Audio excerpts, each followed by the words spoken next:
So I'm sitting here with Killing Joke frontman Jaz Coleman. I'm going to ask you a range of questions. What, we haven't started the interview yet? We've been talking for an hour. Yeah.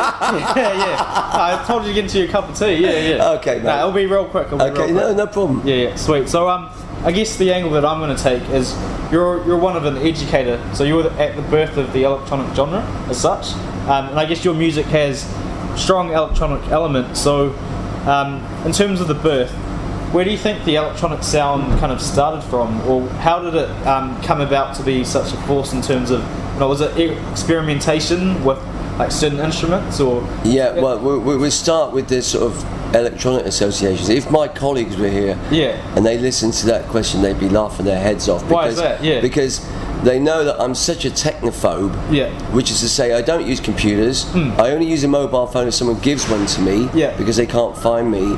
And then when it comes to keyboards and electronic equipment, when they started taking the actual knobs off keyboards, like analog, I stopped using them. Okay. So everything was kind of played by hand, one track, when I started Killing Joke. Okay. And there's a strong experimental edge to Killing Joke, which is to say, the reason I think we're still around is because we don't sound like anyone else. Everybody uses us as a reference point. Yeah, so you're kind of innovators. You kind of, the way to approach it is to make a mistake and repeat it. A good mistake. Make a loop, like a mistake of a loop, and then go down that direction, see where it takes you. So there was always a lot of experimentation then, as there is now. I mean, for example, when we do records, we don't prepare anything. Right. We don't come in with any ideas, and everything's done on the spot, written on the spot, jammed on the spot, so we get into a hypnotic groove, and it kind of shapes itself and writes itself. Right. Yeah, awesome. That's a good answer. I guess from the start, or from the origins of electronica and where it is today, what do you think of, I guess, electronic music nowadays? Like, are there any bands out there that you think are doing amazingly in the space, say the LCD Sound System, or any of those? Well, to tell you the truth, I think dance music. Let's just tackle dance music first. That was probably the biggest influence in four members of Killing Joke, because that's all we used to listen to is funk, actually, when we started. And if you can remember, I don't know, well, you don't, of course you can't remember, you weren't born. But when punk happened, it wasn't until Bob Marley came over to London and he did the song Punky Reggae Party that punk went from that 1, 2, 3, 4 and that kind of white thrash sound into having a groove to it. So essentially, and that was Bob Marley. That was the second wave of punk, we call that. And then post-punk kind of happened after that. And it wasn't until Youth and people like Jar Wobble, well, Youth especially, because we listened to Chic and Sister Sledge and all these kind of 70s dance groups, and that's all we used to listen to, and reggae music, to be honest. And dub. I mean, we've still got a big passion for heavy dub music and stuff. Nice. What kind of dub? Like who? Basically, Finn's quite a reggae-orientated station. Augustus Pablo. God, where do I begin? Where do I end? I mean, so much dub. We're still passionate about. Well, I'll get a list for you. Try and get a list for you. There's so much we don't have time to go cover that, but I'm so passionate about it.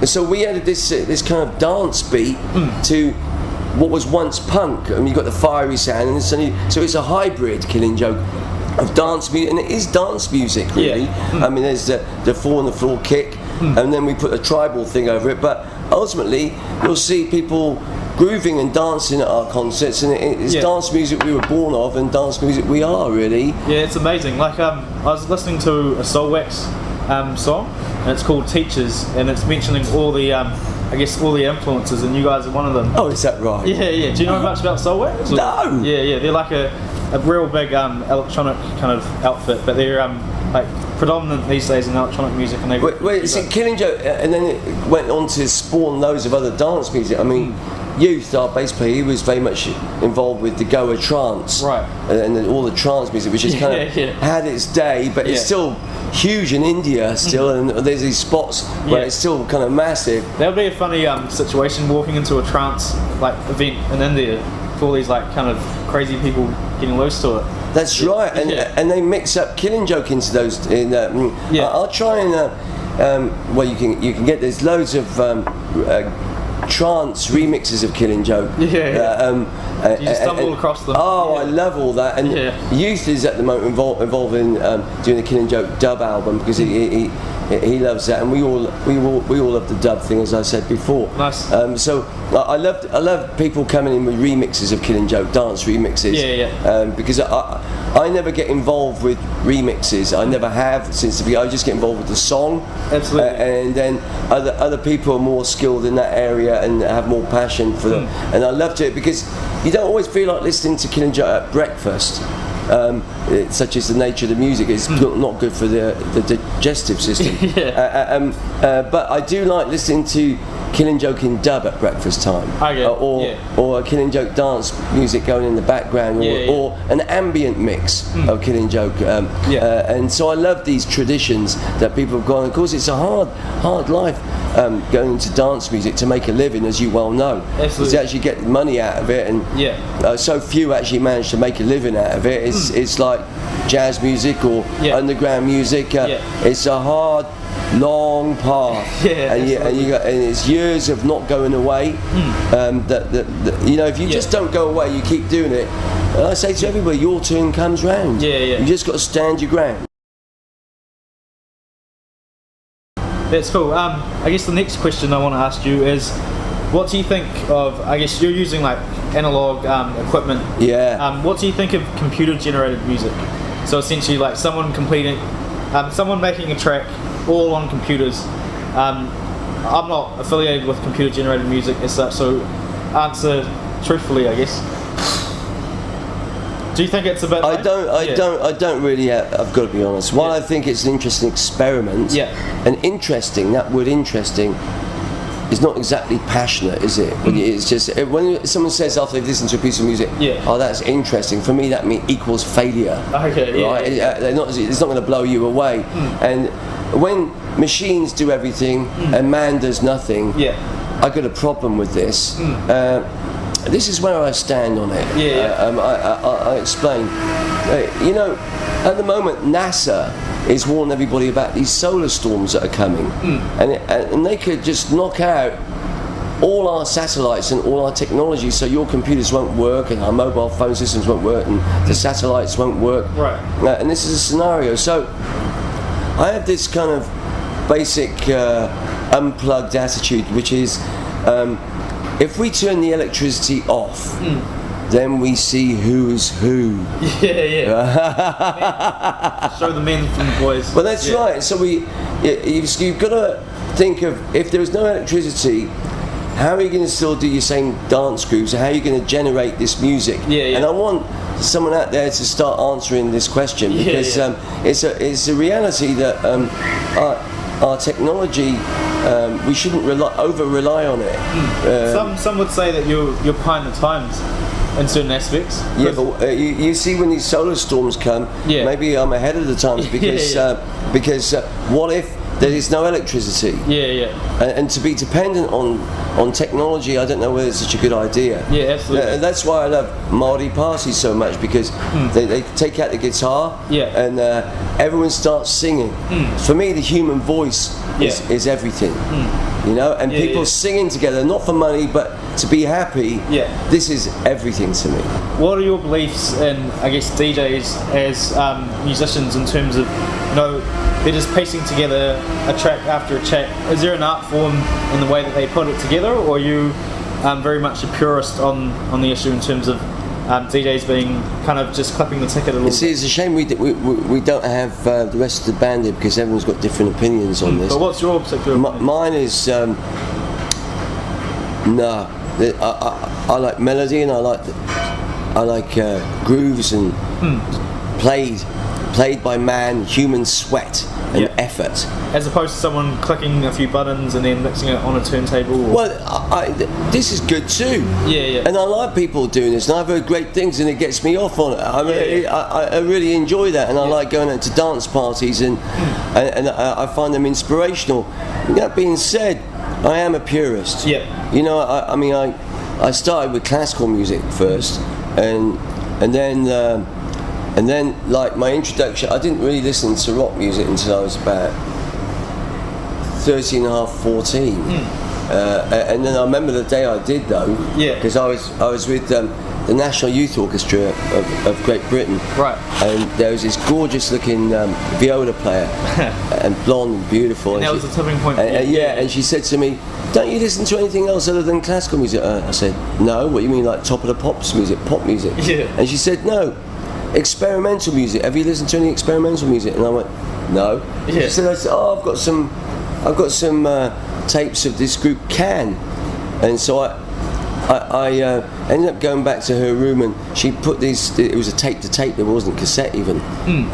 And she came from a pretty decent family, and she had this tape to tape, and she played me Tego Mago by Can, and I never heard anything like it. And I may add, she said to me, "Have you ever taken drugs?" And I went, "Never." Like this. And she said, "Well, I smoke marijuana," and of course I ended up smoking marijuana and losing my virginity that night. And the next day I was wearing all black, and my parents had been on holiday, and by the time they'd come back off holiday, I'd sold my.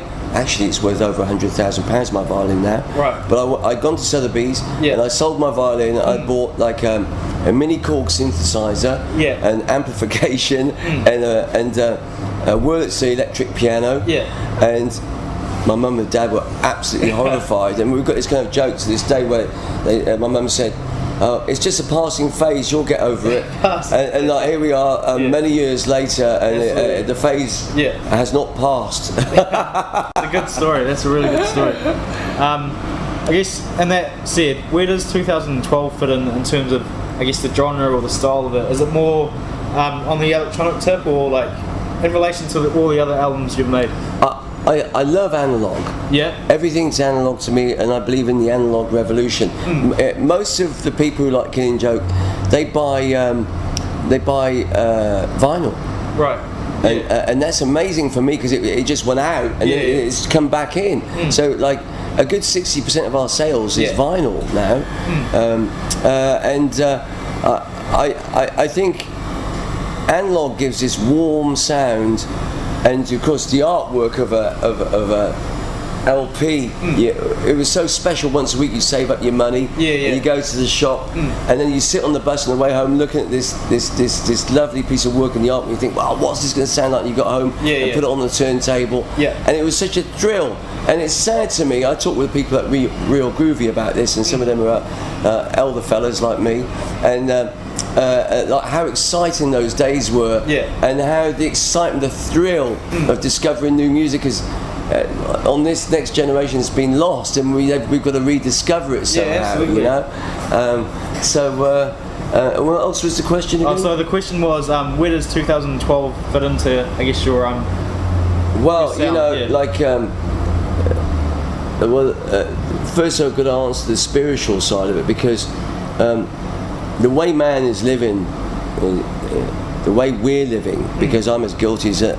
I fly on planes, and I'm as responsible as the next person for being oil dependent or dependent on petrodollars. Right. Look at all the plastic that you can see around us now. That's all connected with the oil industry, and somehow we've got to. The thing about this year is to wake up and try and live a life devoid of supermarket food, devoid of dependency on petrol or cars. Somehow we've got to make this change. I mean, I'm speaking from my heart, and in every indigenous culture in the world, their mythologies and their calendars point towards, well, we can't say exactly this year, because what about the leap year over the last few thousand years? So I don't really believe that it's the end of the world, but I do think what we're heading towards is, because we've become like parasites on the body of Mother Earth, right. and remembering that the Earth is not just living, but it's intelligent as well. It's going to react to these fleas, these parasites that are mining, raping, and sucking the blood, the black oil or the blood of Mother Earth out of her. And we're in for a bumpy ride ahead. But that doesn't mean I'm talking about extreme life extinction, and it's not. We've just got to mend our ways. We've got to start thinking more about the veggie garden in the backyard. We've got to start thinking about turning our parks into potential food sources or collective gardens where we can get our kumara and our spinach and our artichokes from. Because what happens when you try and put your credit card or your card into the cash point machine and no money comes out, as it did in Argentina when it was privatized? Well, I think we're heading towards this. And then if we don't have any money, well, where are we going to get our food from? And so these are the kind of things that we've got to answer, and there's a huge responsibility to being a New Zealander.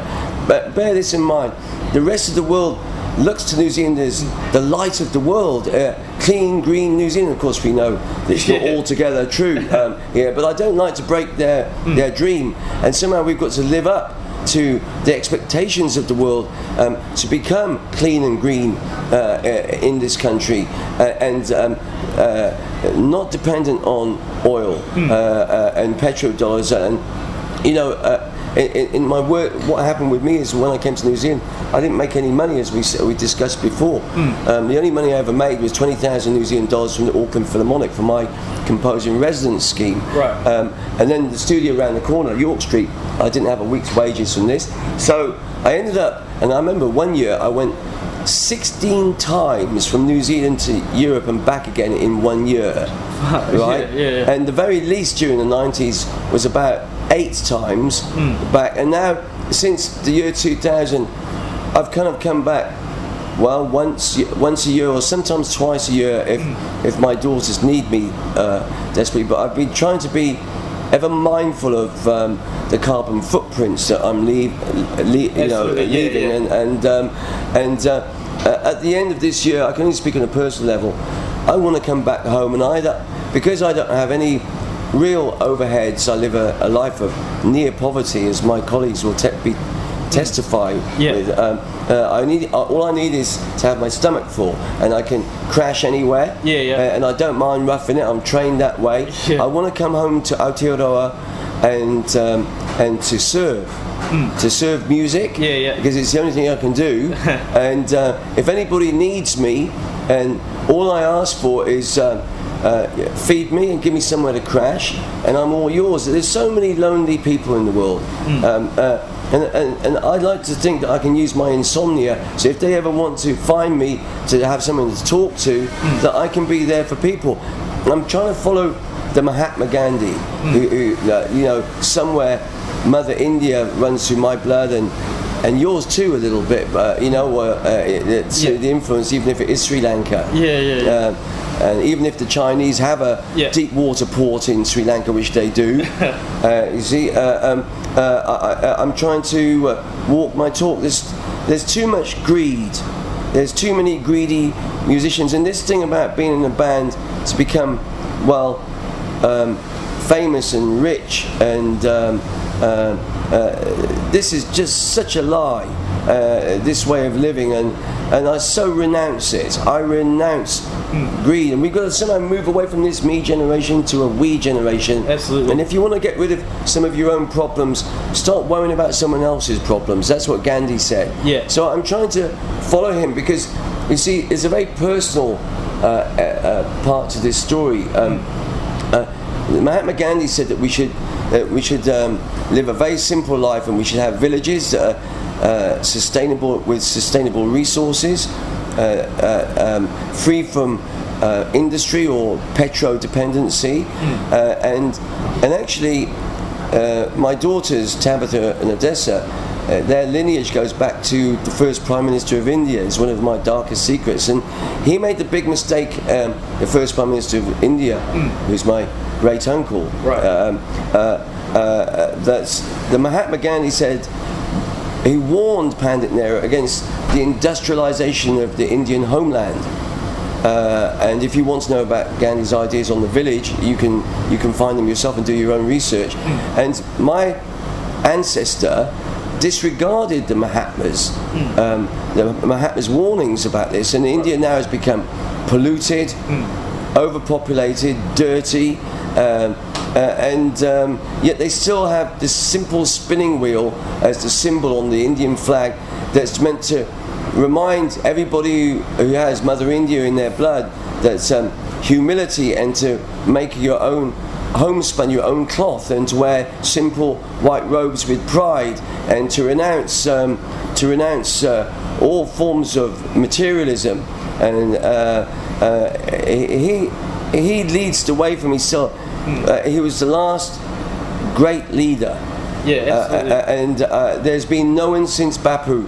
And for the remainder of my life, I mean, I still have too much, and as I've said and probably repeated myself too many times, I have 3 pairs of trousers, 11 t-shirts, 2 jackets, 2 jumpers, and 2 pairs of boots, and a briefcase that holds papers that I write on, and my passports.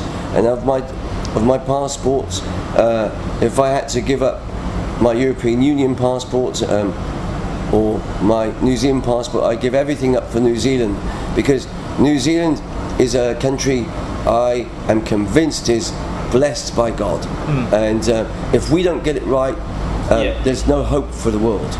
You know, there's 435 nuclear power stations in the world, and my dream is that they're all dismantled one by one, along with nuclear warheads and everything else. And I'll never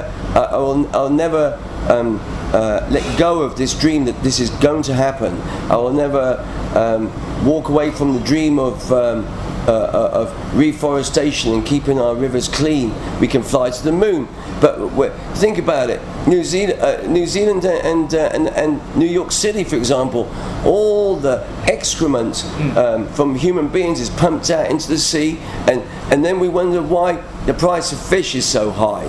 You know, we're just ridiculous. Human beings, the human condition is in a terrible state, and New Zealand must lead the way. That's a good answer. So in a way, 2012 is kind of the societal simplification. It's a revolution of the human heart. So it's almost like going back, rewinding the clock and starting again. Simplicity. We don't need so much. Community is everything. Your neighbours, your small community. This is how we change the world. And how you change the world is by changing yourself. You know, change yourself first. And that's right. You know, and that's right. That's the only way. You can't preach to people. It's like telling people with alcohol or drug dependencies, don't do this, don't do that. External pressure doesn't work. You have to lead by example, don't you? Absolutely. You know? That's interesting. So you think music is the way that you're, I guess, informing others of this notion? Is that the best way that you see it possible, as opposed to? Oh well, we make such an uncommercial sound, and I've just been told, you know, that Killing Joke's in the top 10. Overseas, you know. It's amazing. And yesterday we were released globally, and we make the nastiest sound and the most uncommercial music in the world, but it's reaching quite a lot of people. So there absolutely is a God, and He's been so very kind to me. So you've chosen music as the outlet, I guess. Well, that's all I can do. But you can people who it's not just music, because I think there's so many different mediums that we can convey. There's people who do oil on canvas.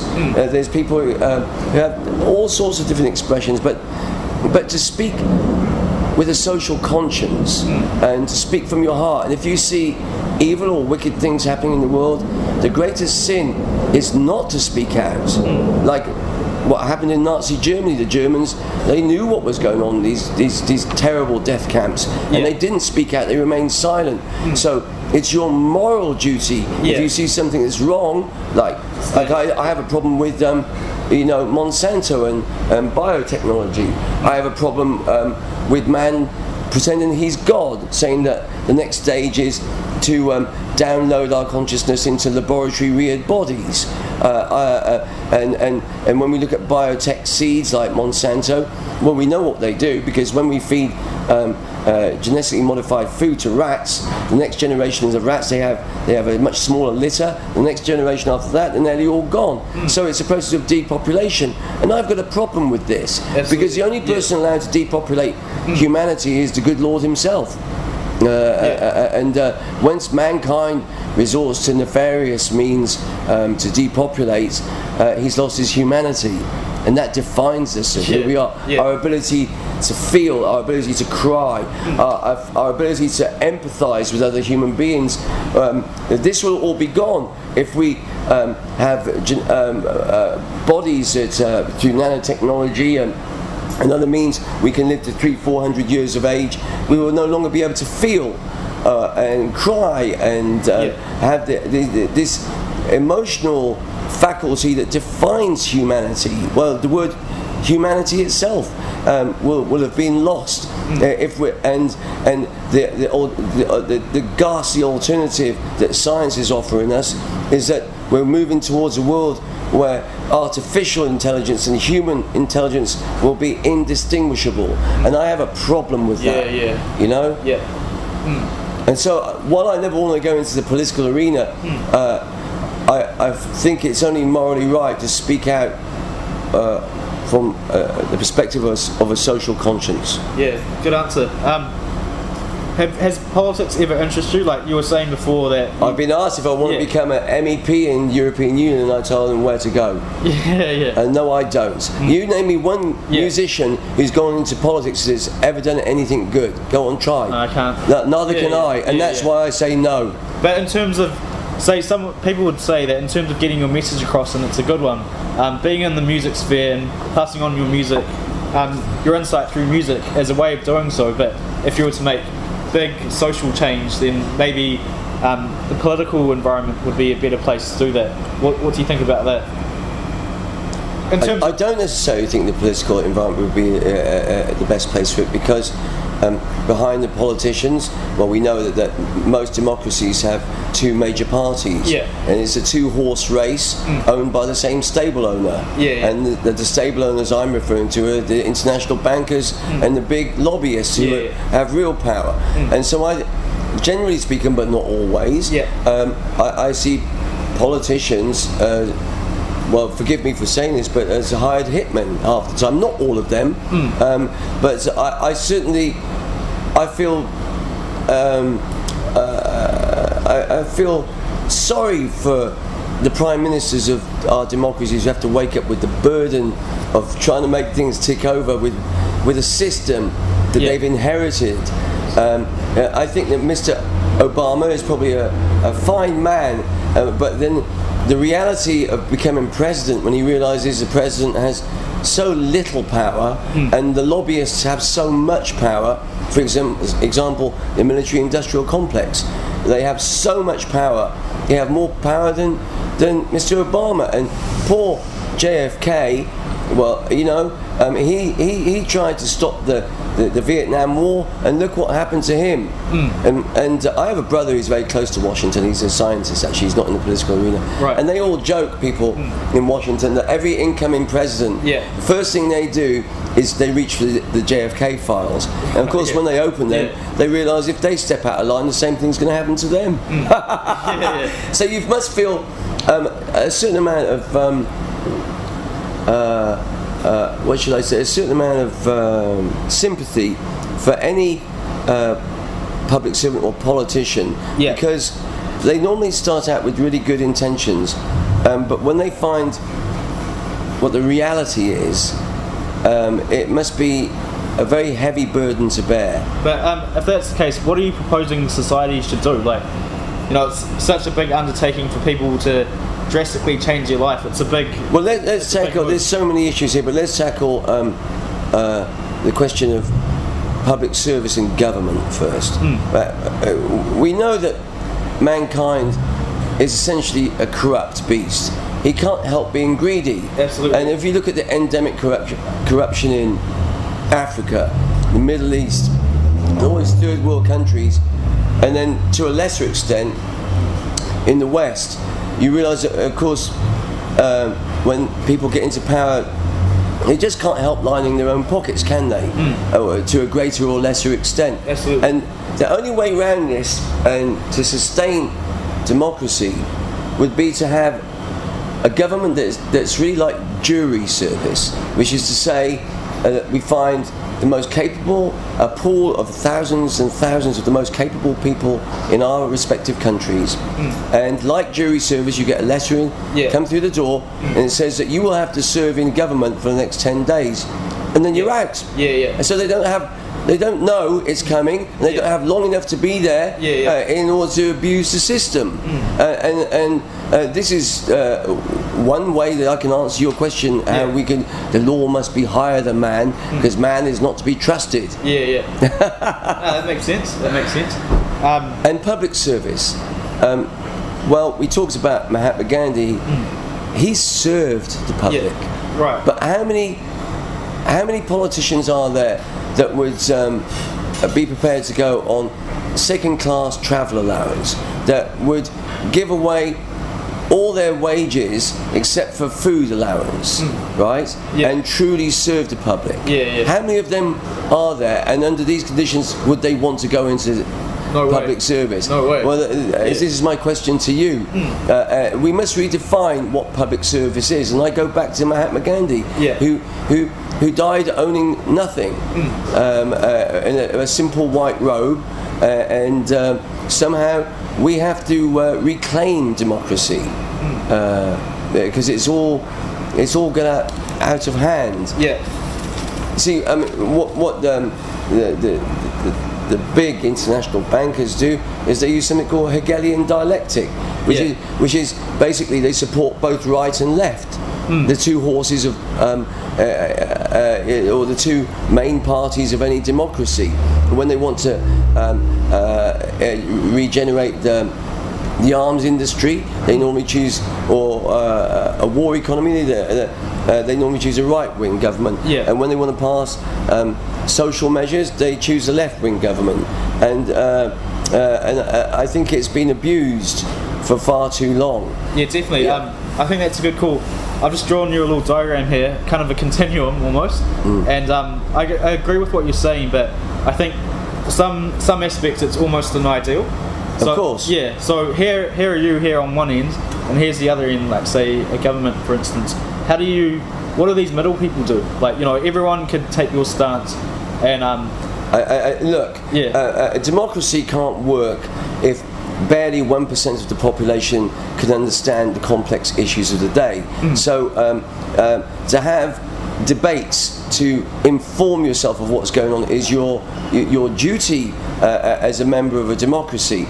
Socrates said it is the duty of every member of a democracy to engage in debates on the issues of the day.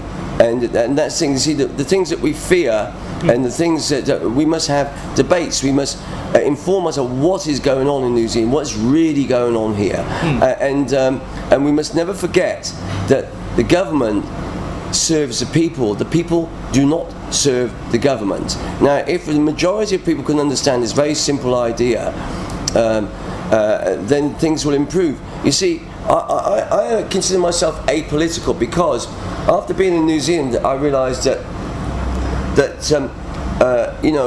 around about 90% of small businesses have a staff of 7 or less, and they're the highest taxed people in this country. That's first, and secondly, what they don't teach you about starting a business is responsibility.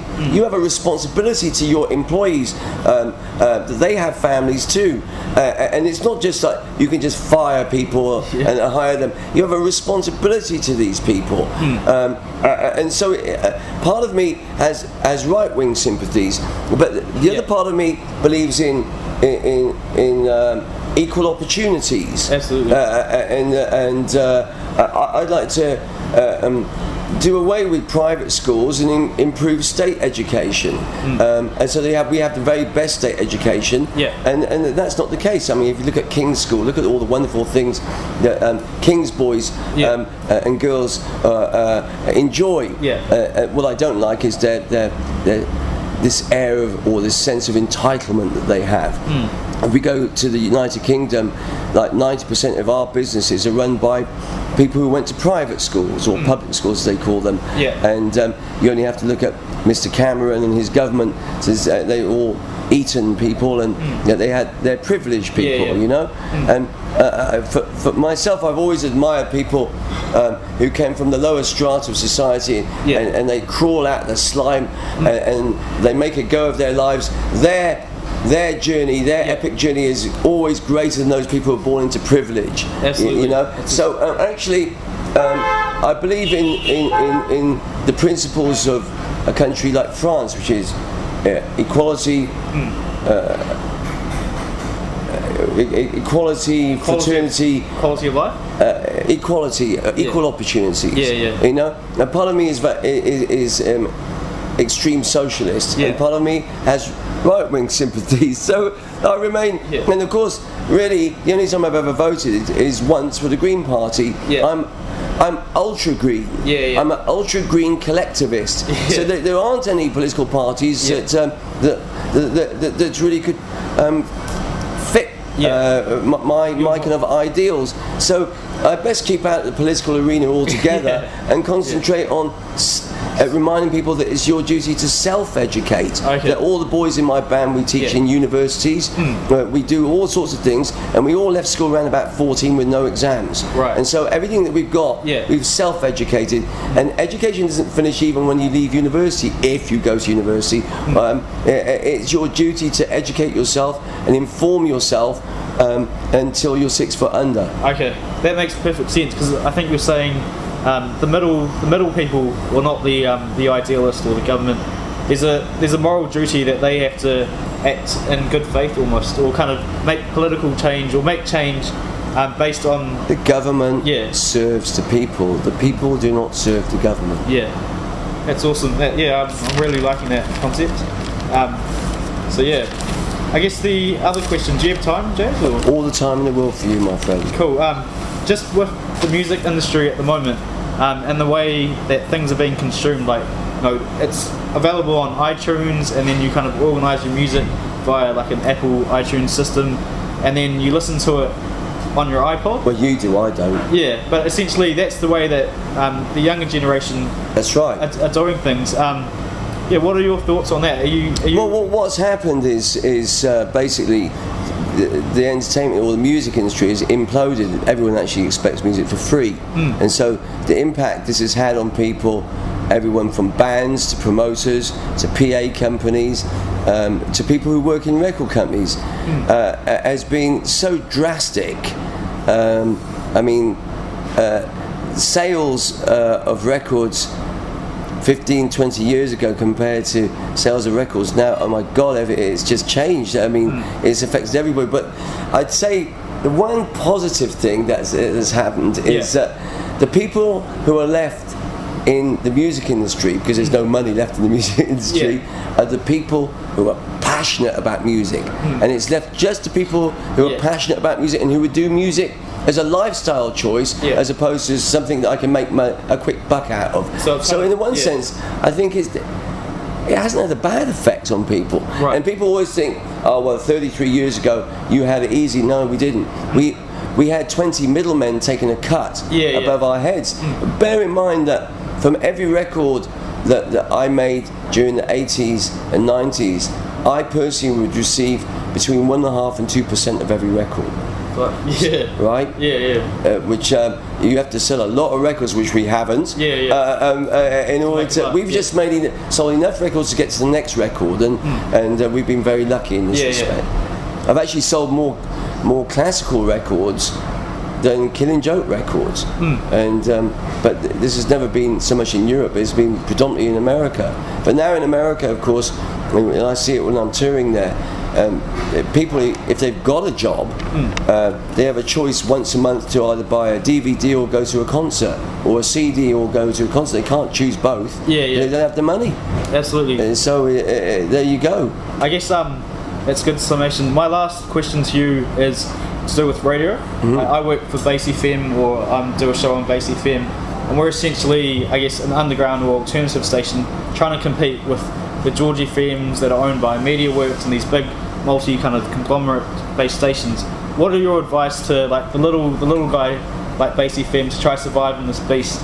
Well, all the other radio stations are heavily playlisted. We have like and they play basically bland, homogenized music, and we should be looking towards the underground, the rebellious, the small guy who's got the passion about music, the unknown band.